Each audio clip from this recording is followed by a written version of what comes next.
I'm Jim Carafano. I oversee all the foreign and defense policy here at Heritage, and I'm going to introduce our panel, and then we'll jump into stuff. I cannot tell you how excited I am, because so far in my day today, I've done Brexit, North Korea, genocide, and the Israeli-Palestinian conflict. So European politics seems like a breather. So. I think I'm going to introduce our panelists just very, very briefly, and then ask them each to speak in order. And so I'm going to ask Zolt to speak first, and then really Peter and Niall could kind of comment on that. And then we might just do a round of question here at the panel. And then if whatever time we have, we'd love to open it up to the audience. And so if we do have time for questions and we open up the audience, if you just please raise your hand and wait for the microphone, and then just identify yourself and ask your question, would be great. So Zolt Nemeth is George I don't know, are you George Washington, Patrick Henry, or Thomas Jefferson? Which one are you, right? Because you're the so he's one of the founding members of the Fidesz party and has been a member of the Hungarian parliament since the first free and democratic elections in 1990. So you're a founding father. That's legit. He is currently chairman of the Parliamentary Committee on Foreign Affairs and the head of the Hungarian delegation of the Parliamentary Assembly to the Council of Europe since 2014. Peter Rowe is a fellow at the Hudson Institute, which is one of our great partner institutions that we're very proud of and does some incredibly excellent work. And he covers European affairs at Hudson. And the guy down at the end is Niall Gardner. And Niall is the director of the Heritage Foundation's Margaret Thatcher Fellow and oversees all of our research on Western Europe. And is one of the few guys that's been here longer than I have. So this is such a fascinating issue. It's kind of like what's going to happen with Brexit, and then that's the first question at the cocktail party. And then the second question at the cocktail party is, what is going to happen in the upcoming European elections, and how is that going to affect the future of Europe? So to have a really excellent panel to talk about what is happening in European politics today and what the European Parliament elections as a moment in time is going to tell us about the future of Europe is just really an incredible opportunity. So I'm very excited for this panel, and I'm going to take any more time. So sorry, I'm going to turn it over to you for introductory remarks, and then we'll have some commentary from our other panelists, and then we will open up the conversation. So thank you, and over to you. Thank you, James.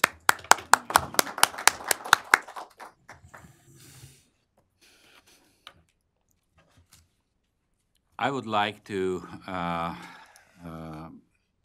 have a look at the European-American relations, the transatlantic bond, and the relationship between the United States and Central Europe in the context of the coming European elections. One big question is whether Europe is going to go on with experimenting, as Europe is a big experiment at the moment after the European elections, experimenting with defense policy primarily, considering which way is best to protect Europe. Either with less American component or with deeper integration within the transatlantic community. If I want to exaggerate this dilemma in black and white terms, the tendency is alone or together as a main question. Our decision might be indifferent for America, since if Europe decides to go on her own, it means less costs for the US budget, which is fine in some aspects for America. However, it is not indifferent for countries living on the eastern brink of Europe and forming the eastern flank of NATO. The difference between the two European approaches is characteristically distinct. In some West European states like France and, say, the Polish approach, Poland being a neighboring state with Russia at the Kaliningrad enclave with the massive Russian military base placed there, is understandably feel the threat more imminent. the perceived threat factor in different states can fundamentally differ, and this difference can be measured in the tons of steel they store in active military capacities. In Poland's perception, the alone or together dilemma is a dead or alive question referring to themselves. So Europe's approach is not homogeneous in the transatlantic question. It varies from state to state, and we wish to near the European standpoint to the together alternative, so the thesis and antithesis would give out a harmonized synthesis. This is the dilemma for the European defense industry also.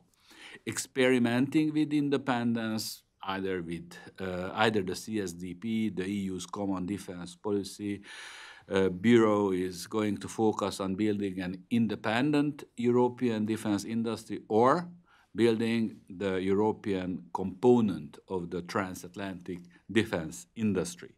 This latter concept could be boosted by opening the common European defense industry projects for all NATO allies, including the US. The independent European means an integrated defense industry on the continental level. The transatlantic means this continental industry is integrated into the transatlantic defense capability development.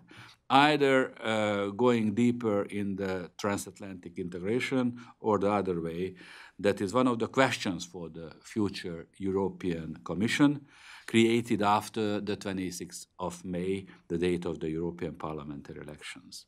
Our economic relations should also be maneuvered, so they would promote the defense industry in the most expedient way.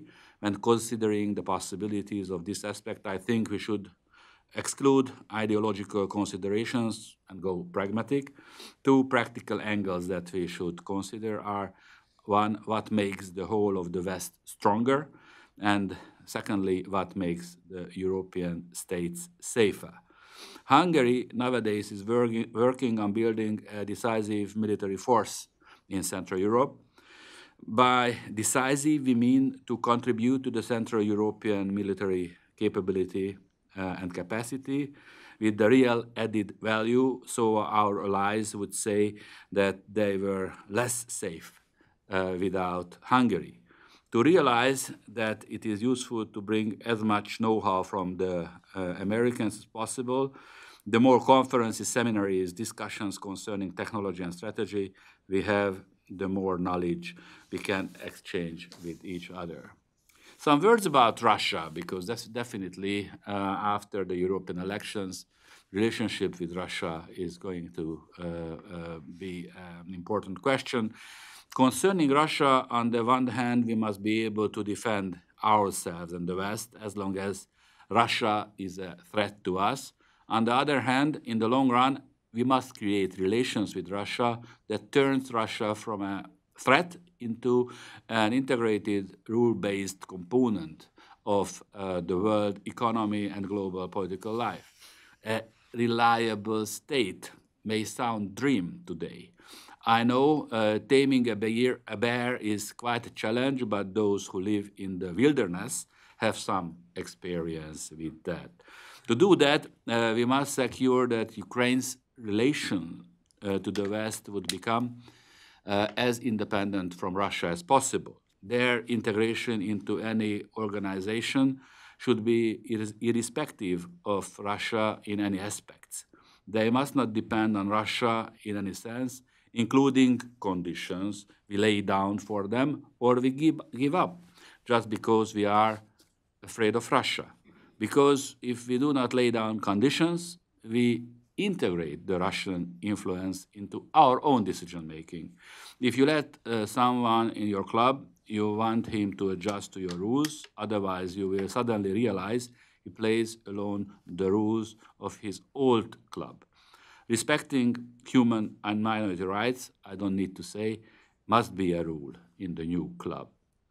A few words about energy security after the elections. The emergence of the American gas on the European market is the best news in our decade. We are ready to make more efforts to connect to it, and actually we Hungarians have already done practically everything we could. We brought our gas pipes to each of our neighboring borders and turned them fit for reverse flow as well. As you may know, Hungary supplies continuously in the past years gas to the Ukraine as well. Our isolation should be ended by such a connection from either direction, otherwise we stay exposed to solely to Russian input through Ukraine, which corridor is declared to be shut down by Russia relatively soon. It is worth to give a thought to what is next if we do connect to American LNG gas, either from Croatia or from Italy and Slovenia, which is neighboring us. What is going to happen when we will have an alternative, Russian or American gas? Shall we target to eliminate Russian gas completely from our energy imports?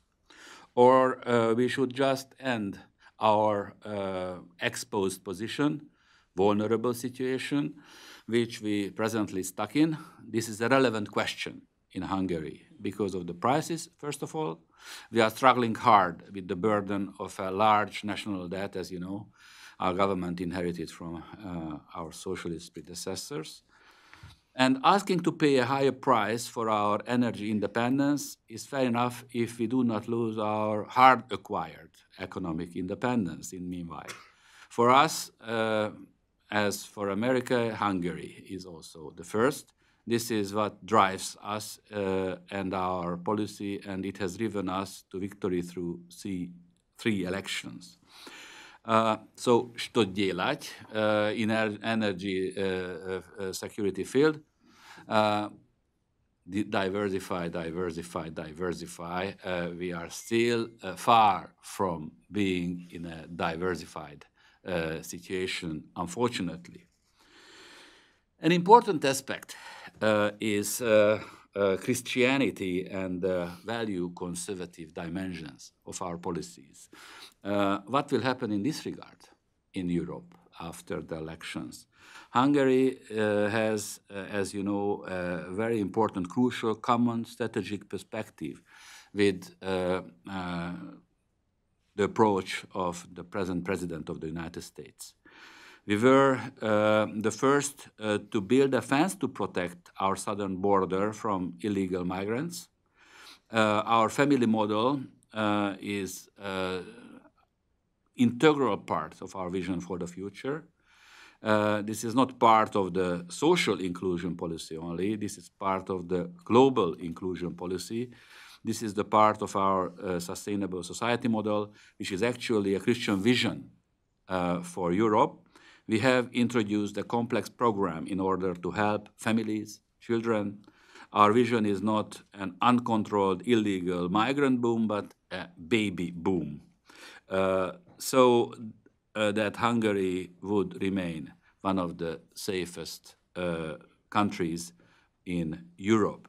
This statement is supported not only by the statistics, but also by the Jewish community, which we feel responsible for. As you may know, the Jewry in Hungary is the third biggest in Europe, right after Britain and France. The Jews in Budapest live and walk in kippah in the streets freely today, and the Jewish community flourishes. There's a kind of Jewish renaissance in Budapest that they call sometimes a little Tel Aviv among themselves. The new form of anti-Semitism, which is being imported by the mainly Muslim mass migration to Europe, has no place in Hungary. The Hungarian far-right party Jobbik is just falling apart, uniting with the post-communist socialists and melting away. The results of this May European Parliament elections are relevant for the European Jewish community as well, who have been the first victims of uncontrolled migration since Charlie Hebdo terrorist attack in Paris in 2015. We want to help, finally, a sustainable society everywhere in the globe. We bring aid to the failed states. We help in Syria, we help in Iraq too. Not only our troops are ready to be there, but also our construction brigades. We have built up a village, a hospital. Our motto is give help where needed and do not bring trouble in Europe. Otherwise, we both drown in the sea of misery. Sustainable world includes the protection of Christianity worldwide. Our special focus is on them. We established, as you may have heard, a state secretariat with this particular aim. Over 200 million Christians are under hostile government or persecution in over 100 states in the world. They are the most endangered religious minority. We should not forget that. I see a possibility of closer cooperation with the United States in this special field of development policy. As you may have heard, in December we have signed a development MOU with the US aid. We live in the fastest developing region in Europe, with Poland, the Czech Republic, Slovakia, the so-called Visegrad group. The GDP growth is double here than the European average. US business has acknowledged this region by investing in the region by large quantity, what we welcome.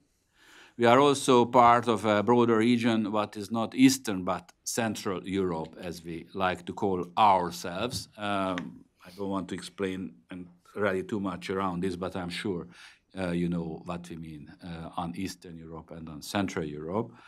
The 3 Cs, or Trimarium initiative, initiated by Poland and introduced upon the visit of President Trump, summer 2017, is a vitally important initiative which is aiming at the infrastructural, transport, energy, and digital development of the region, especially north-south between the German and Russian-speaking part of Europe.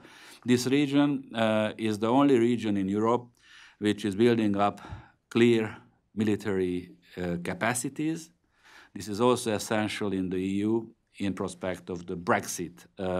As we all know, after Brexit, the most important military power leaves Europe, and I'm sure that Neil will speak about this. But if America is trying to reorient its European policy after Brexit, the role of Visegrad, the role of the Central European countries will have, I believe, a totally different dimension.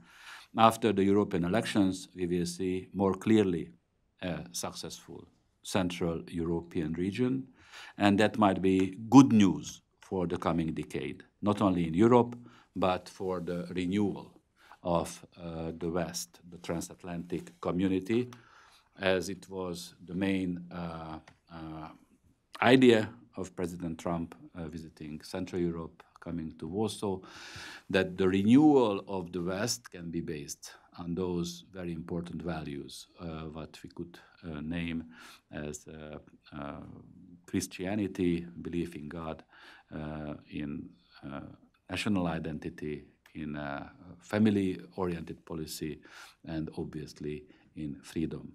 And finally, I would like to thank you, James, for the possibility to meet you again in DC. We had a fantastic discussion when you were in Hungary. And I'm very glad that this occasion, the Hungarian Parliament Foreign Affairs Committee has got a very interesting program. Csenger Zalán Zsolt is the Vice President of the Committee of the Parliament Foreign Relations Committee I'm chairing. And I would like to welcome Ambassador Szabó, the ambassador of Hungary here among us. Thank you very much for your attention.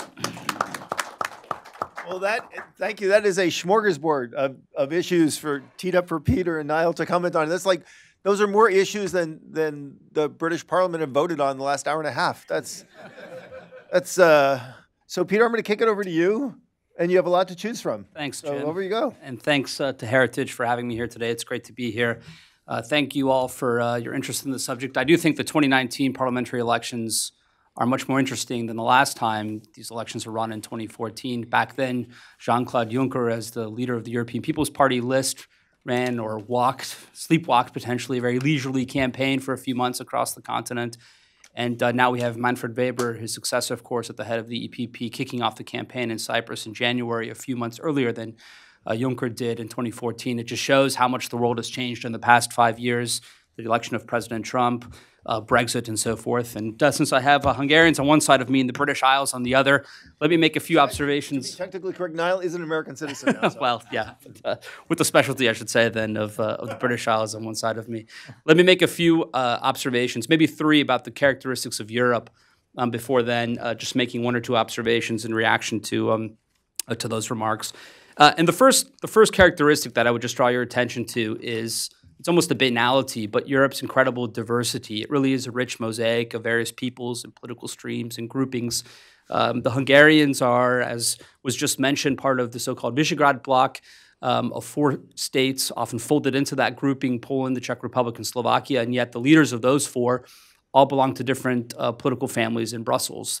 The Czech, part of the ALDE Libertarian group; the Slovaks, the Social Democrat; Fidesz, of course, part of the People's Party; and PiS, the Law and Justice Party in Poland, joined David Cameron's initiated Europe Conservatives movement in the European Parliament. So there's a great deal of diversity. Oftentimes we speak of France and Germany as the Franco-German locomotive in European affairs. But here, too, we have Emmanuel Macron, part of the ALDE bloc, prospectively, once a Marsh enters the parliament. And on the German side, Angela Merkel and her successor, designated successor, Annegret Kramp-Karrenbauer, who maybe we should just affectionately refer to as AKK, part of the People's Party. A month or two ago, we had a signing in Aachen between the French and the Germans, a symbol of unity in that they wanted to deepen the Franco-German project. And then a few weeks later, there was an op-ed published by President Macron, and all 28 countries of the European Union followed immediately thereafter with a response from AKK. And you just saw that national interests still matter most within Europe. Macron emphasized the importance of economic sharing. It's where the Germans are strong, while France would still have sort of strategic leadership, so German money in the service of French aims. And the response from Berlin was just the opposite: no to debt mutualization, but perhaps we could share that Security Council seat in New York, which of course the French immediately shot down. So I think the first point is that the largest, most cohesive unit of political action in Europe is probably the nation state. We can speak of Europe as a broad continent, as a civilizational unit, but I think for coherent action, it's probably still the nation. So that's the first point I wanted to make. The second is that the distribution of power within Europe through European widening and deepening to the east and to the south has grown so much that there really isn't one actor that can dominate Europe. The Treaty of Lisbon in 2007, which serves as a de facto constitution of sorts, introduced a double majority voting system in which any initiative that wishes to make its way through the Council of Ministers requires both 55% of European Union nation states to support it, and those 55% must constitute 65% of the EU population. Well, France and Germany, despite being advantaged by this system, don't even constitute a blocking minority. So you need large coalitions for anything to pass within the European Union, and I think that partially explains why, perhaps this is putting it too drastically, but Europe has been impotent on a whole host of issues. It's very difficult to marshal a large enough group to drive an agenda. And the last point I would make is that as I look to May, I really think that Europe is a contest between the center-right and the more populist right. The Social Democrats have been on their heels for years now in Europe. If we think of social democratic premiers, there's one in Malta, Portugal, Pedro Sanchez in Spain just called snap elections, which he may win, but nonetheless, they gave up their stronghold of Andalusia recently. The Romanian prime minister, Slovakia, Sweden, and that's essentially it. So while there might be a model for the Social Democrats back to electoral gain, maybe they'll follow Jeremy Corbyn's approach in Great Britain or the American Democrats and veer sharply to the left. It's a normative, an analytical, not a normative statement I'm making. I still think the battle basically up until May is between different groupings on the right. And here I think the European People's Party, just like the Social Democrats, perhaps less drastically so, is likely to lose some support for the simple reason that Europe is undergoing a changed moment. And if we look at the big institutions in Brussels, the three big men at the top, Antonio Tajani running the European Parliament, Donald Tusk running the Council, and Jean-Claude Juncker, the European Commissioner, are all EPP party grandees. So it's very difficult, I think, as an incumbent in a period of change to be able to perform the way that they wish they would. So I think if you talk to the Europeans, they will acknowledge that the established parties are likely to lose a bit, and some of the, shall we call them, for lack of a better phrase, nationalist, populist right is likely to gain a little bit. What does that mean, or what are the implications for American interests? And here I'll pick up on the chairman's comments. First, I think that the U.S. should find ways to accommodate the nation state within European affairs. I think it should revisit, as the Trump administration has, the automatic American support for European integration over the decades.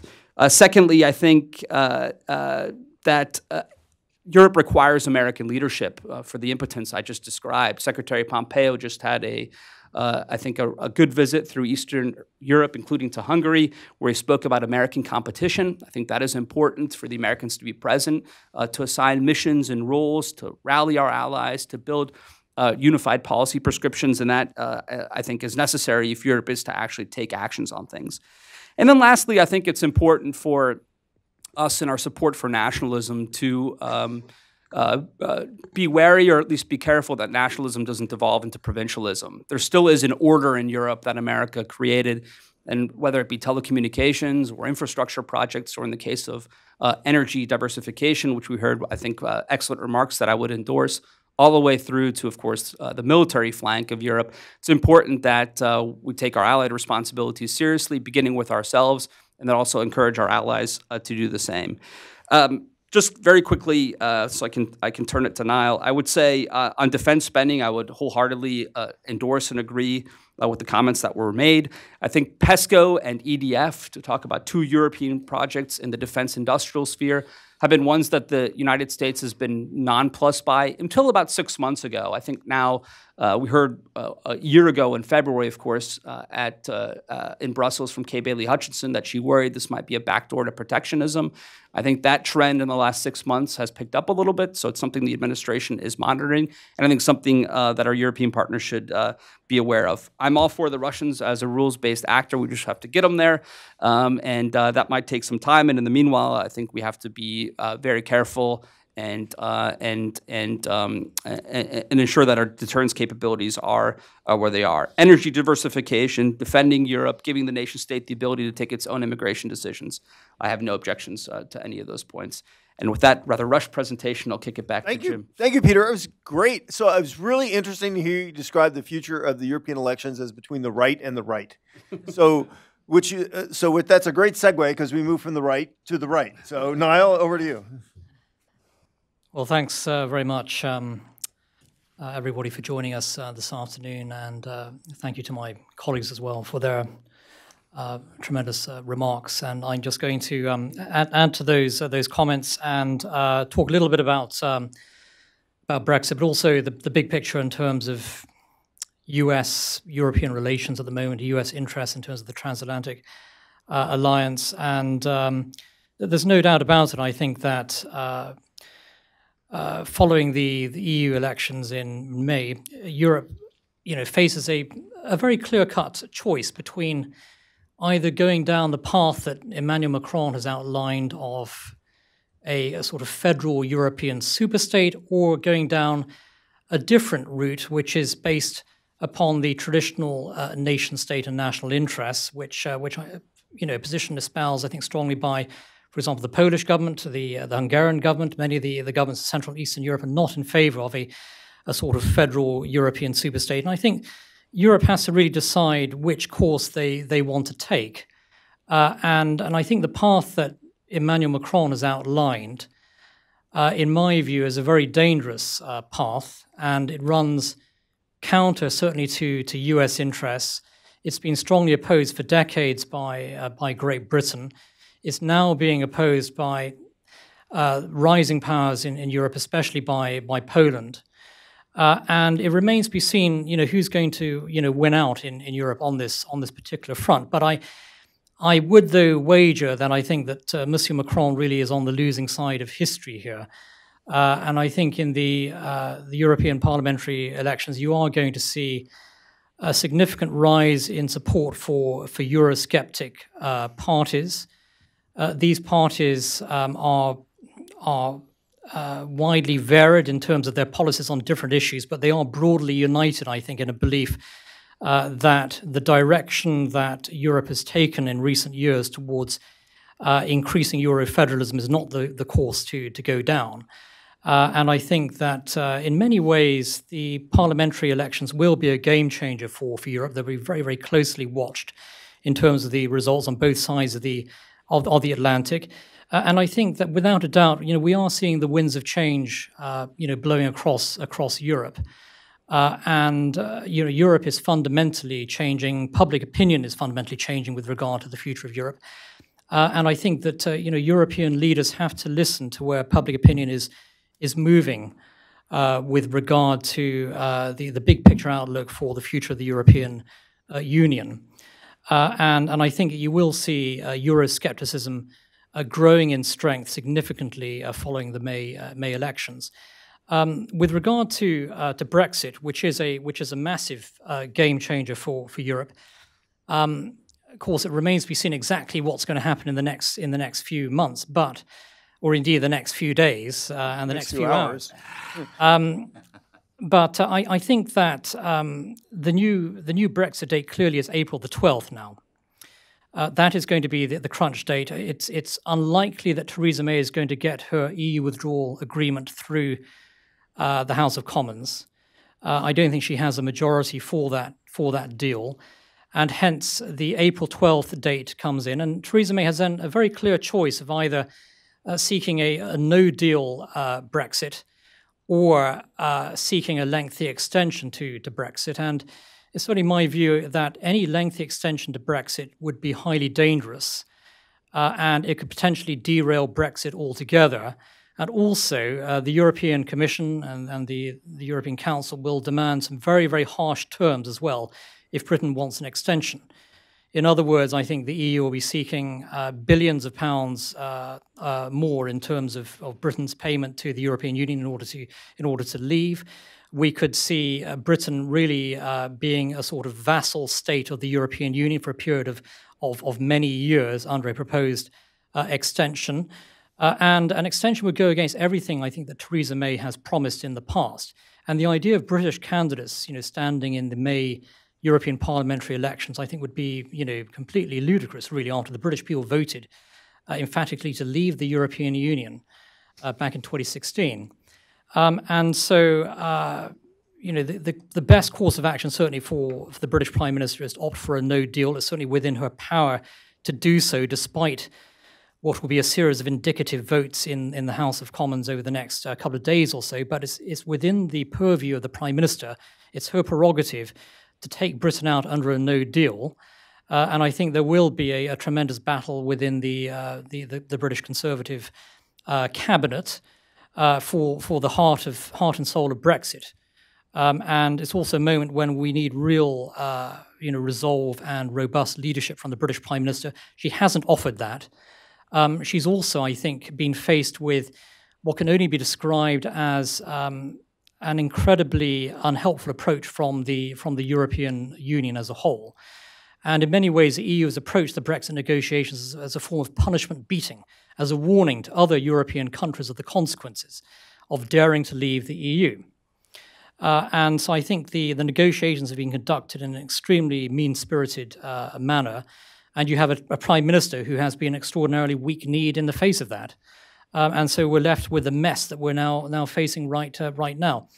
In terms of US interests on the future of Europe, and both of my colleagues here have touched upon that very important issue, I would say that the United States has a clear interest in a strong Europe, but a strong Europe of nation states. And what you have seen over the past 2.5 years of the Trump administration has been a rather different approach, I think, towards the European project. And so, in contrast to the Obama administration, the Trump administration has very much focused its approach on Europe in terms of dealing with national capitals. It has been critical of many aspects of EU leadership, for example, over the Iran nuclear deal. And I think the present US administration has taken a far more realistic approach to Europe, which is that Europe is indeed a collection of nation states. National sovereignty, self-determination really matters, which is why the administration has wholeheartedly backed Brexit. And I think that the present US approach to Europe is a far more constructive approach than I think the approach taken by President Obama, who was fixated upon US support for a federal Europe, which I think is completely the wrong direction. So I would expect to see, in the months following the European elections, a very clear message coming from Washington that it is not ideal for Europe to go down the path of creating a European Union army, which will significantly undercut the NATO alliance. It's in America's interest to have a very strong Europe that is prepared to stand up to the Russian bear. And the best vehicle for that, of course, is the NATO alliance. A European Union army isn't going to do anything. In fact, an EU army is exactly what Vladimir Putin wants, a vehicle for weakening NATO and for dividing Europe. And so all of these calls from Macron and Merkel and other European leaders for an EU army is exactly what the Russians want. And the United States has strongly resisted, as President Trump already has. And he called the idea hugely insulting, and he's absolutely right on this issue. And so I expect that you're going to see the US focusing strongly on opposition to the EU army, focusing strongly on building up the NATO alliance to confront the Russian threat. There will also be, I think, significant pressure coming from the United States on European leaders to end their support for the Iran nuclear deal. The JCPOA agreement is a disastrous agreement that significantly strengthens Iran's long-term abilities. And it's a deal that runs completely against the security of Europe and the Western world. And so I think there'll be a very strong focus upon that, and also a renewed focus ahead of the NATO summit in London upon defense spending among European partners. And I think that's a message certainly that the President, I think, is going to be hammering home significantly in advance of the NATO summit in London in December. And so all of these areas, I think, will be key areas of focus. But at the end of the day, I think that Europe needs to decide where it wants to go in terms of its own future. And the reality is that the European Union is in decline. And the idea of creating some sort of European superstate, as my former boss Margaret Thatcher once remarked, is perhaps the greatest folly of the modern era. And so I do think the European parliamentary elections will be helpful in terms of crystallizing the divisions that exist within Europe, and the fact that Europe is not some grand monolith where everyone sits around the table in agreement. Europe is a collection of nation states that is very, very deeply divided on a whole host of issues. And the idea that you can put all European countries into some sort of common straitjacket, dominated by Paris and Berlin ordering diktats to all of the remaining 27 EU members, this whole approach is dangerous and counterproductive. And I think that this is a moment when we need to see national capitals coming to the fore, when we need to see a challenge to this awful idea of creating a European superstate, and when we see national capitals, reasserting their rightful role here. And I do think Brexit will be a massive game changer, provided that Britain can actually get outside of the European Union. But Brexit is going to fundamentally, I think, transform the future of Europe, which is why so many leaders in Europe are trying to stop it at the moment. Thank you. So there are a lot there to unpack, and I'm a simple guy. But this next part is very complicated because I'm going to ask 3 questions, much like Monty Python.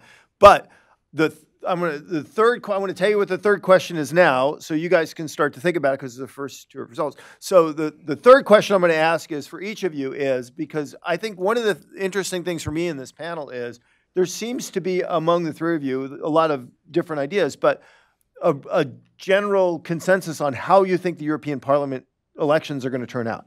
So the third question, which I'm going to come back to for each of you, is the same, which is anticipating the results that you think we're going to see. What is the number one piece of advice you would give to the U.S. on what the U.S. should do in response to the election results? But the first two questions are for you. So they get to think about theirs, but. And I'm going to ask them both, and then you can do them in turn. So the first one is we had a very important visit by Secretary of State Pompeo to the region. Yeah.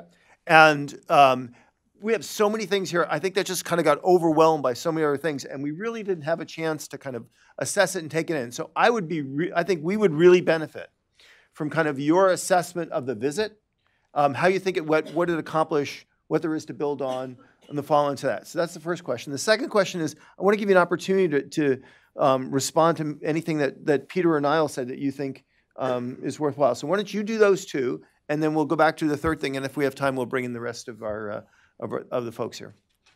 And how about the third? The third question is the same for you, which is, what's the number one thing we should do? Okay. But we're gonna do the first two, and then we're gonna let the other two go, and then you can give the real answer. Sure. All right. Okay. Pompeo's visit to Hungary took place in February, and I would like to make you remember that the last visit of an American foreign minister took place in 2011 when we had Hillary Clinton coming to Hungary. And since then, we have had a negative spiral on the political level in the Hungarian-American relations. It probably did not negatively influence the defense cooperation. Defense went on its own, more or less, and especially the Russian invasion in Georgia and later on in the Ukraine, Crimea, Donbass has generated a kind of united transatlantic response.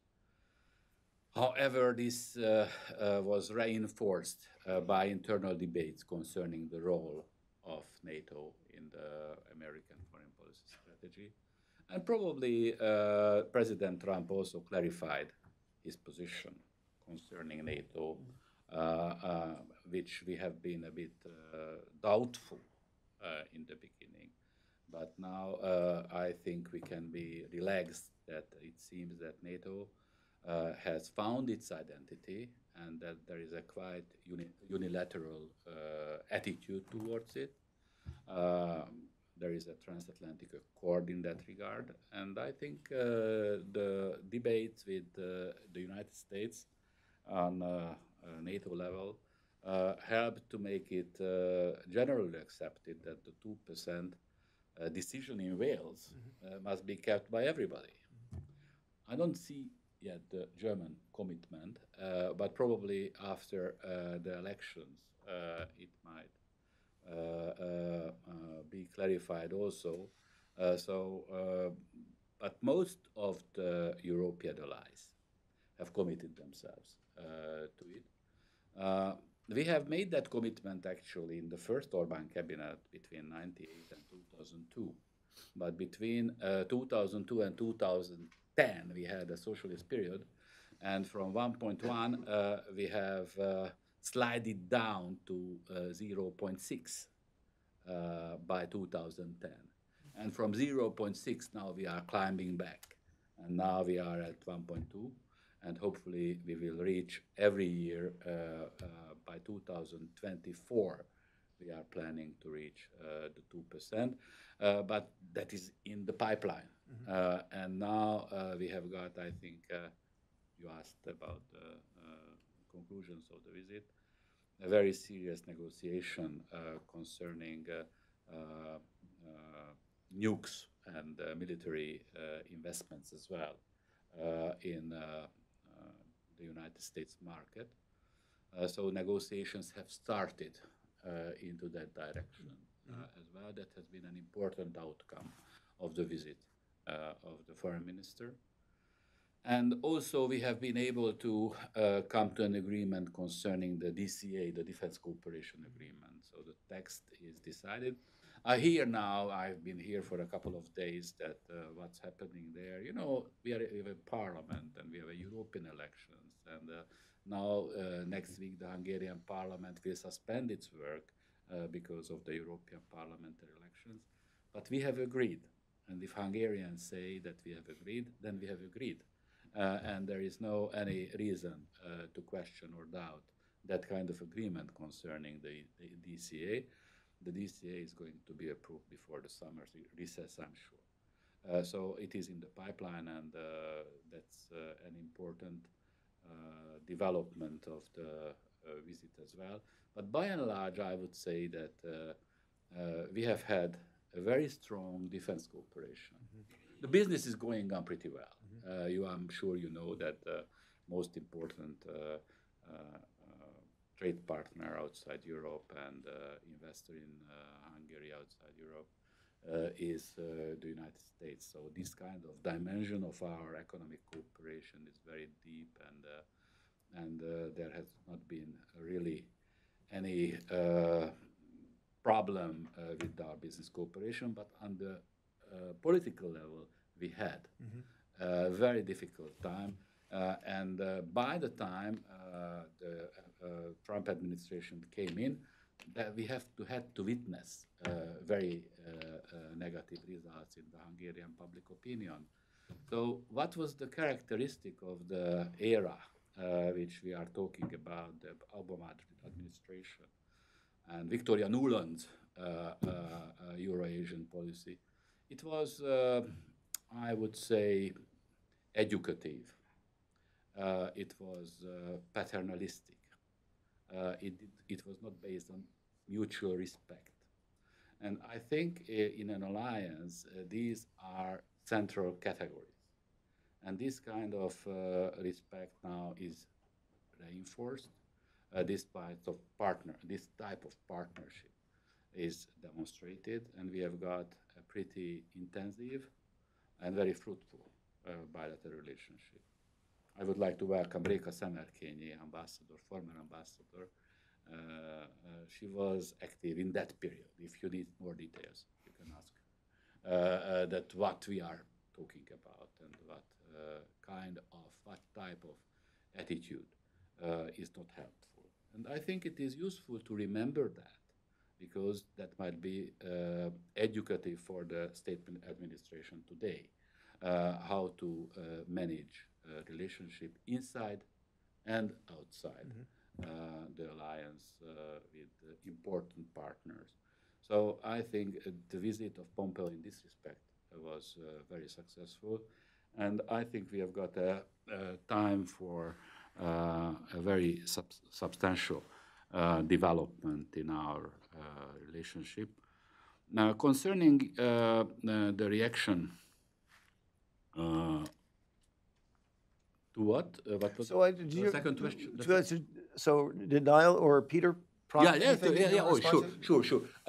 Very shortly, I would like to respond to them. I think we have a very similar understanding. Obviously, Neil is a British, and Mr. Rao is to some extent a German. I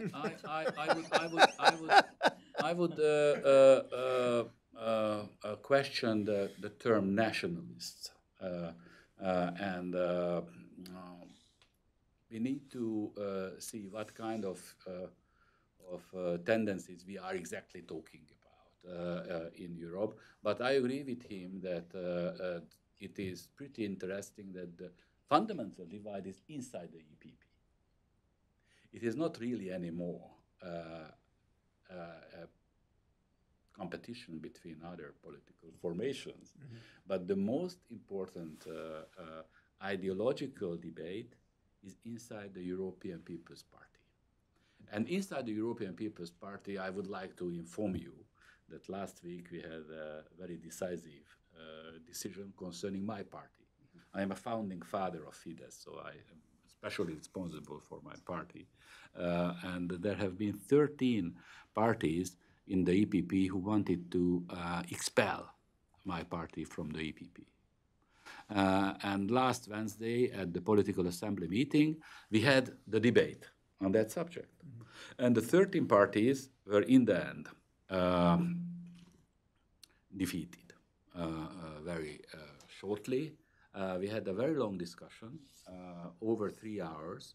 There have been 30 interventions concerning this initiative to expel Fidesz. Out of 30 interventions, 15 interventions were in favor of expelling Fidesz, and 15 interventions were very much against it. So it shows that there is a liberal progressive wing in the EPP, which has got, let's stay with that, and there is a value conservative Christian democratic line inside the EPP. And the German parties, because we have two, CDU and CSU, have been balancing in this debate. And finally, they have brought up the solution, the compromise solution, which was agreed with us. And finally, we have decided that the solution is that there will be a Weizmann group which will investigate Hungarian situation, and until that decision, unilaterally and voluntarily, Fidesz suspends its activity inside EPP, basically until the European Parliamentary elections. This is the so-called Austrian model 20 years ago. Right. Yeah, right. If you remember, we had ÖVP, FPÖ coalition in Austria, and that triggered a very similar type of debate inside EPP. And one of the wise men is the former chancellor. And one of the wise men is Mr. Schüssel. That's what Viktor Orbán said, that in 20 years he will investigate the Swedish party, you know, if they are eligible to stay or not in the EPP with their liberal approach. But anyway, so this was, I think, a very interesting discussion. So what I expect from the elections, I expect a more fragmented European political scene. I don't expect a breakthrough, as probably Neil suggested, that there will be a breakthrough in the European Parliament. I think more fragmentation, less support for the socialists, less support for EPP, more support for the liberals, because yes, Macron now will enter that family, and left and right extremes will also have a bit more support. But the big question is, into which direction the EPP will go? And that we will see. What parties will get stronger in EPP, and what individuals in probably progressive parties or liberal parties, what kind of individuals will get stronger in those formations. And in the end, then we will see if EPP is going to orient the ship of the European Union towards the federalist, and I agree with this kind of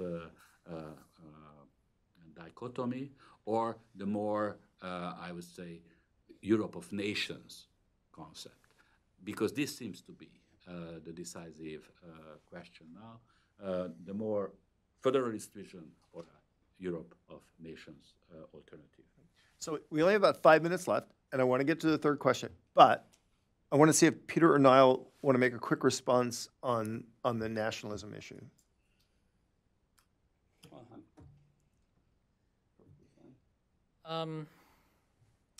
Yeah, I mean, I agree with the chairman's comments just now that I think in the European parliamentary elections you are going to see this this momentum building against a federal Europe, and so you have this disconnect between some of the key political leaders in Europe, Macron principally, and where I think public opinion is moving, and I think this divide, this clash, is going to be extremely important in terms of shaping the future of Europe. And I think this raises the point that you have a huge disconnect between the European ruling elites, who are stuck in an outdated sort of mindset, and where I think a lot of European publics are moving.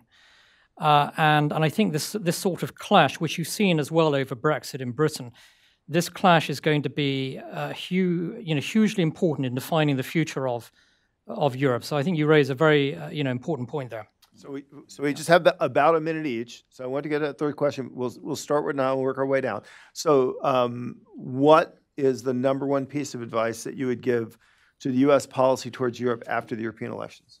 Yeah, the main advice I would give would be to recognize that Europe, or the European Union, is undergoing tremendous internal changes, and to recognize that there is this tremendous battle between the Euro-federalists and those who seek a looser Europe with a greater focus on the nation state. And I think my advice to the present U.S. administration is don't make the mistake that previous U.S. administrations made by giving their support to this idea of ever closer union, to this idea of a grand European project. And President Obama epitomized this approach. It backfired spectacularly, of course, over Brexit when he intervened on that issue.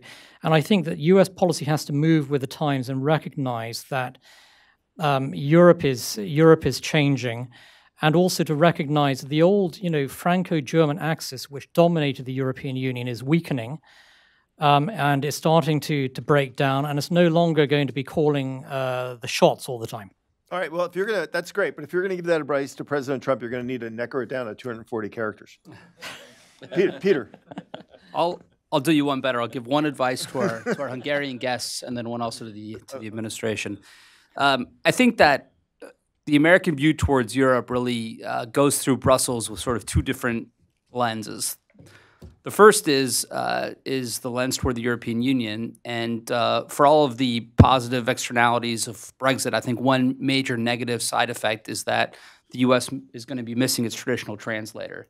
And the Brits have always explained to us institutions that even experts in Washington don't really fully have a grasp on. So I think there's an empty chair there, and whoever wishes to grab it, and I think become for the Americans that key interlocutor to let us know what is happening and why in Brussels and how we should think about it. It really is there for the taking, presuming that Britain does in fact Brexit from the European Union.